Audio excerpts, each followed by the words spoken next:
ख़बर शामिल कंदासीं। कोटड़ी ऐं भरपासे वारनि इलाइक़नि में केस्टो ते ज़ाब्तो न अची सघियो आहे। गेस्टो खे वधीक हिकु नींगर फौत थी वियो आहे। सुभाणे कॉलोनी वासी 2 वरहनि जो नींगर मोहम्मद नादिर पुट आचिर ख़ासकेली गेस्टो खे फौत थी वियो आहे। गेस्टो में ख़ैरपुर में भी गेस्टो जो मर्ज़ तेज़ी सां पखिड़िजण लॻो। 24 कलाकनि अंदरि मुख़्तलिफ़ इलाइक़नि जा 200 खां वधीक मर्द ऐं औरतूं गेस्टो सबबि सिविल अस्पताल में दाख़िल कया विया आहिनि। डेरोलाल ऐं आसपास वारनि इलाइक़नि में भी हलंदड़ बरसाति सबबि गेस्टो जे मरीज़नि में तेज़ी सां इज़ाफ़ो थी रहियो आहे। मुतासिर ॻोठाणनि जो चवणु आहे त सरकारी अस्पताल में इलाज जूं सहूलियतूं ऐं दवाऊं न हुजण सबबि सख़्त परेशानी में मुब्तला आहिनि।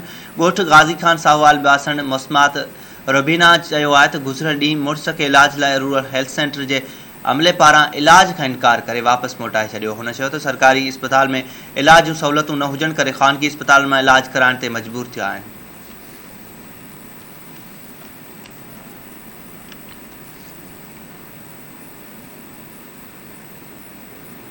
ख़बर शामिल कंदासीं। मलीर जी अदालत बहरिया टाउन में गिरफ़्तार 4 अफ़गानी शहरियुनि खे जेल मोकिलण जो हुकुम ॾेई छॾियो आहे। पुलिस पारां गिरफ़्तार कयल 4 अफ़गानियुनि खे अदालत जेल मोकिलण जो हुकुम जारी करे छॾियो आहे। अदालत दौलत ख़ान पुट सरवर ख़याल मोहम्मद, ज़हूर पुट सोहेल ख़ान, बशीर ख़ान पुट ख़ुदादाद के जेल मोकिले छॾियो आहे। पुलिस मूजिबि अफ़गानी शहरियुनि ख़िलाफ़ सरकारी जी बुनियाद में गडाब थाणे ते फॉरेन एक्ट तहत केस दाख़िल कयो वियो आहे। पुलिस जो चवणु आहे त जवाबदारनि एतिराफ़ कंदे चयो आहे त हू अफ़गानी शहरी आहिनि।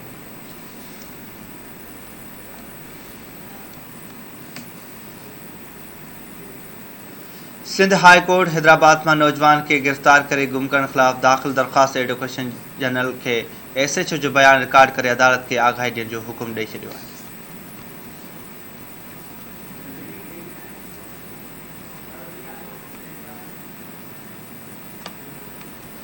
कोटड़ी वेझो 2 ॾींहं खां नींगर पुरसरा नमूने गुम थी वियो आहे। वारसनि पारां नींगर जी गुमशुदगी जी रिपोर्ट थाणे ते दाख़िल कराई वई आहे। टेलीग्राफ कॉलोनी जो रहवासी 14 वरहनि जो नींगर अली हमज़ा जट गुज़िरियल 2 ॾींहनि खां पुरसरा नमूने गुम थी वियो आहे। वारसनि जो चवणु आहे त नींगर गुज़िरियल 2 ॾींहनि खां गुम थी वियो आहे। घणे ॻोल्हा बावजूदि नाहे मिली सघियो। नींगर जे वारसनि मूजिबि 2 ॾींहं अॻु शाम जो नींगर अली हमज़ा घरां निकिरी वियो हो, जेको हिन महल ताईं वापसि नाहे मोटियो। उन्हनि चयो आहे त गुमशुदगी जी रिपोर्ट दाख़िल कराइण बावजूदि पुलिस का बि मदद नाहे कई। नींगर जे वारसनि DIG हैदराबाद ऐं SSP जामशोर खे नींगर जी ॻोल्हा में मदद जी अपील कई आहे।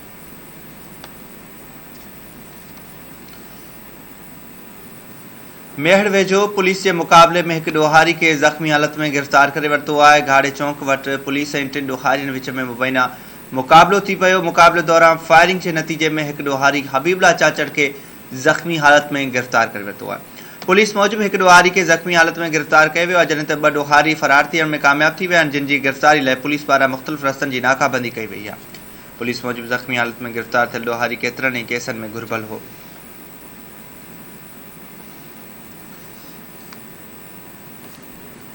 हैदराबाद में सिंध तरक्की पसंद पार्टी के चेयरमैन डॉक्टर कादिर मक्सी जी सदारत हेठ सेंट्रल कमेटी जो इजलास थी गुज़रियो। इजलास में चयो वियो आहे त मुसलसिल बरसातुनि सबबि समूरी सिंध में वॾो नुक़सानु थियो आहे। ग़रीब मिसकिन माण्हुनि जा अजा ढही पट पइजी विया आहिनि। STP सरबराह डॉक्टर कादिर मक्सी इजलास के ख़िताब कंदे चयो आहे त बरसातुनि सां सिंध जी ज़रायत खे कापारी धक लॻो आहे। हुन चयो आहे त आबादगार परेशानी में मुब्तला थी विया आहिनि। पोरियत तबिको महांगाई सबबि इंतिहाई ख़राब सूरतहाल में आहे। हुन चयो त सिंध अंदरि अफ़गानी, बिहारी, बर्मी ऐं बंगालियुनि समेत ॿिया गैर मुल्की पनागीर आयल आहिनि। उन्हनि खे पंहिंजे मुल्कनि ॾांहुं मोकिलियो वञे। हुन चयो आहे त अफ़गानिस्तान जंगी हालतुनि में न आहे। हाणे उते जूं हालतूं बहितर थी वियूं आहिनि। उन करे अफ़गानियुनि खे पंहिंजे मुल्क रवानो कयो वञे।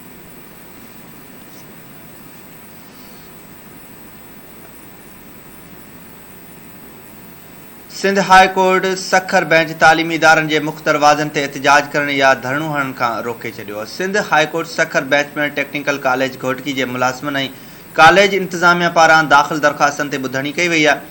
उन मौक़े ते अदालत पारां कॉलेज खे ज़बरदस्ती बंदि कराइण ते कावड़ जो इज़हार कंदे कंहिंखे बि तालीमी इदारे जे दरवाज़े ते धरणो न हणण जो हुकुम ॾेई छॾियो आहे। अदालत चयो आहे तालीम ते असरअंदाज़ थियण जी कंहिंखे बि इजाज़त न आहे। अदालत हुकुम जारी कंदे चयो आहे त को बि तालीमी इदारो बंदि करण या तालीम मुतासिर कंदड़ ख़िलाफ़ सख़्त कार्रवाई कई।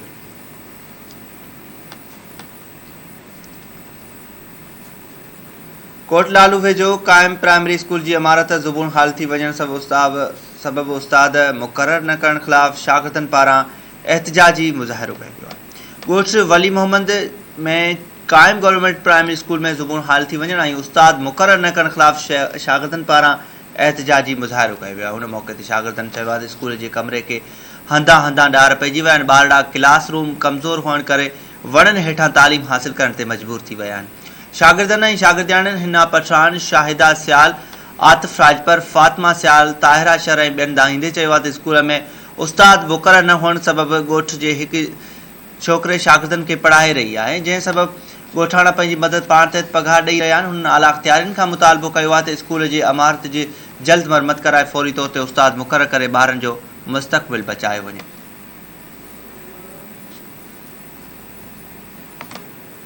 मीरपुर बठोरो में क़ाइम गवर्नमेंट बॉयज़ प्राइमरी स्कूल बरसात सबबि ज़ुबून हाल थी वञण ख़िलाफ़ शागिर्दनि पारां एहतिजाजी मुज़ाहिरो कयो वियो आहे। शागिर्दनि अनीस रहमान चांडियो, रुस्तम रोपाई, इमरान दौरानी जी अॻवानी में ज़ुबून हाल थी वञण स्कूल जे ख़िलाफ़ एहतिजाज कयो। मुज़ाहिरनि जो चवणु आहे त 1.5 साल पहिरीं स्कूल जी बिल्डिंग नएं सर तामीर कई वई आहे, पर बरसात सबबि इमारत में ॾार पइजी विया आहिनि। हुननि चयो त नाक़िस मटीरियल इस्तेमालु करण सबबि स्कूल जी बिल्डिंग में 1.5 साल अंदरि ॾार पइजी विया आहिनि, जंहिं सबबि भितियुनि ऐं छितियुनि जा चापड़ किरी रहिया आहिनि। हुननि आला अख़्तियारियुनि खां मुतालबो कंदे चयो आहे त मामले जो नोटिस वठी ठेकेदार ख़िलाफ़ कानूनी कार्रवाई कई वञे ऐं कमज़ोर बिल्डिंग खे नएं सर तामीर कराए जल्द शागिर्दनि मां बेचैनी ख़तमु कई वञे।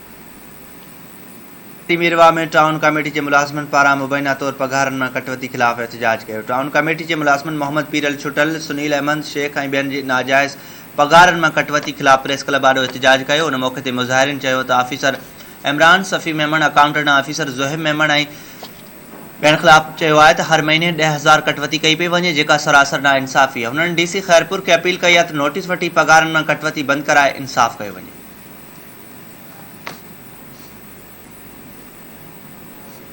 शहदादकोट में पब्लिक हेल्थ इंतज़ामिया ख़िलाफ़ शहरियुनि एहतिजाजी मुज़ाहिरो करे बरसाती पाणी जी नेकाली जी घुर कई आहे। एहतिजाज कंदड़नि ख़ुदा दोस्त बिरोही, ज़ाकिर खारानी, अहमद सोलगी ऐं ॿियनि दाहींदे चयो आहे त शहर मां बरसाति ऐं गटरनि जो पाणी नेकाल न थियण करे रहवासी अज़ाब में आहिनि। केतिरियूं ई बीमारियूं पैदा थी वियूं आहिनि, पर लाॻापियल खातो अघोर निंड सुतल आहे। मुज़ाहिरनि People's party MPA Nadir Magsi ऐं डिप्टी कमिश्नर कंबर शहदादकोट खां मुतालबो कयो त पब्लिक हेल्थ खाते जे अमलदारनि ख़िलाफ़ कार्रवाई करे शहर मां गंदो पाणी नेकाल कराए वञे।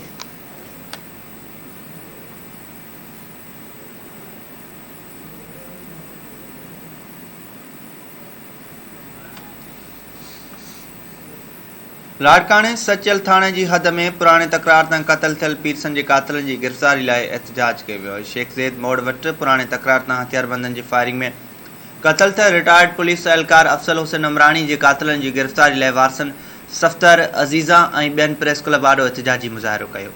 उन मौक़े ते मक़तूल जे वारसनि दाहींदे चयो आहे त गुज़िरियल जुमे राति देर सां पुराणे तकरार सबबि हथियारबंदनि आसिफ़ दीदार, निज़ामुद्दीन उमरानी ऐं ॿियनि गोलियूं हणी पीरसन खे क़तल करे छॾियो। वारसनि चयो आहे त केस दाख़िल कराइण बावजूदि पुलिस खे कातिलनि खे गिरफ़्तार करण लाइ तयारु न आहे। जवाबदार आज़ाद घुमी रहिया आहिनि। उन्हनि DIG लाड़काणू ऐं SSP खे अपील कई आहे त कातिलनि खे गिरफ़्तार करे इंसाफ़ फ़राहम कयो वञे।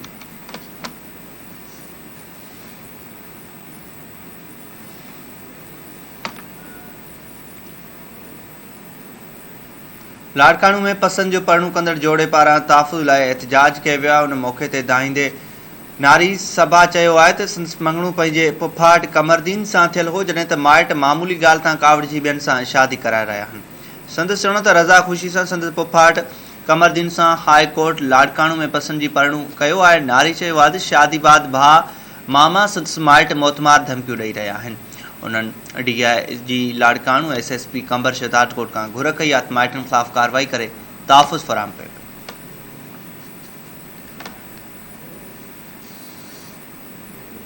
सामारे में पसंदि जो परणू कंदड़ जोड़े पारां तहफ़ुज़ लाइ एहतिजाज कयो वियो आहे। माइट ऐं संदनि साथारी असांखे धमकियूं ॾेई रहिया आहिनि। ॻोठ परियल सोलंगी वासी दिलशाद सोलंगी ऐं ॻोठ बामड़ियो भील वासी अनीता भील पारां तहफ़ुज़ लाइ एहतिजाज कयो वियो आहे। उन मौक़े ते मीडिया सां ॻाल्हाईंदे पसंदि जो परणू कंदड़ नारी चयो आहे त हुन रज़ा ख़ुशीअ सां नौजवान दिलशाद फल्द अब्दुल्ला सोलंगी सां मीरपुर ख़ासि जे कोर्ट में पसंदि जो परणू कयो आहे। हुन चयो आहे त हुनखे कंहिं बि वर्गलायो न आहे, पंहिंजी मर्ज़ीअ सां पसंदि जो परणू कयो आहे। हुन चयो त अदालत में कयल निकाह जा काग़ज़ बि मौजूदु आहिनि, पर माइट असां ॿिन्ही खे मोतमार धमकियूं ॾेई रहिया आहिनि। उन आला अख़्तियारियुनि खां मुतालबो कयो आहे त माइटनि खां जान जो ख़तरो आहे, तहफ़ुज़ फ़राहम करे बेचैनी ख़तमु कई वञे।